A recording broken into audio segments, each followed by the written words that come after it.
Au marché central de Ngaoundéré, dans le nord du Cameroun, des vendeurs s'interpellent avec une gouaille bien particulière. Vous n'avez rien compris? À moins d'être camerounais, c'est normal. La langue qu'on entend est née dans les années 80 parmi les étudiants de Yaoundé avant de gagner tout le pays.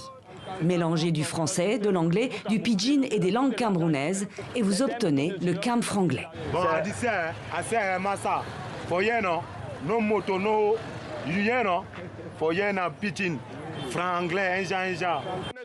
Ici, c'est la langue des affaires. Eric Moukoko négocie avec ses clients en jonglant avec des mots français, anglais et camerounais. Il se comprend très facilement. Donc c'est un peu ça. C'est notre façon, nous, de tirer le client. On voit le client comme ça, dit assez, le client, il y a un mot, il aime seul. Donc c'est un peu comme ça. Parce que le langage qu'on utilise est beaucoup plus anglais. Beaucoup les clients s'imprègnent de ça en fait. Ils sont habitués, d'autres au départ c'était difficile. Mais maintenant, les gars sont imprégnés, sont habitués en fait. Le cam franglais, langue de la rue, mais pas seulement. À l'université de Ngaoundéré, Théophile Kalaïna étudie l'évolution du français en Afrique. Pour lui, le cam franglais n'est pas un simple argot, mais un phénomène sociolinguistique. La langue est évolutive. Par rapport au phénomène de contact de langue, de cohabitation linguistique, c'est plutôt positif.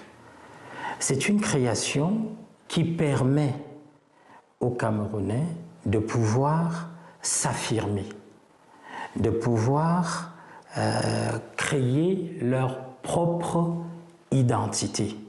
Et il suffit de rencontrer Salem et Mohamedou pour avoir une démonstration en direct de cette mixologie, cette fusion des langues made in Cameroun.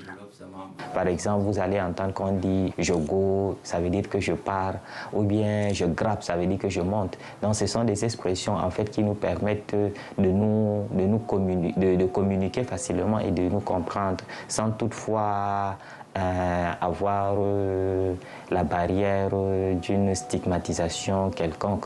C'est un langage où nous tous on se recouvre. C'est un point où on a trouvé pour se recouvrir. C'est notre communauté. Quand on dit Cameroun Bikem d'abord, ça veut dire viens d'abord. Au Cameroun, on sait que nous sommes bilingues. Les deux langues ne viennent pas forcément de chez nous. Alors ce qu'on a trouvé un juste milieu pour mélanger les deux. Cela donne une langue populaire, à tel point que les artistes aussi s'en emparent pour leur création.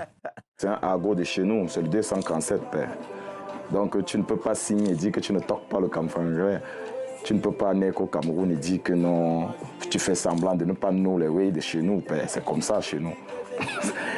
Tu vois tout à l'heure, chaque répond à ta question, je suis en train de parler le cam franglais parce que c'est là, c'est inné, c'est d'abord original. Inné, original, le cam franglais est devenu une signature linguistique, celle des Camerounais qui, entre langue maternelle et coloniale, ont choisi de réinventer leur identité.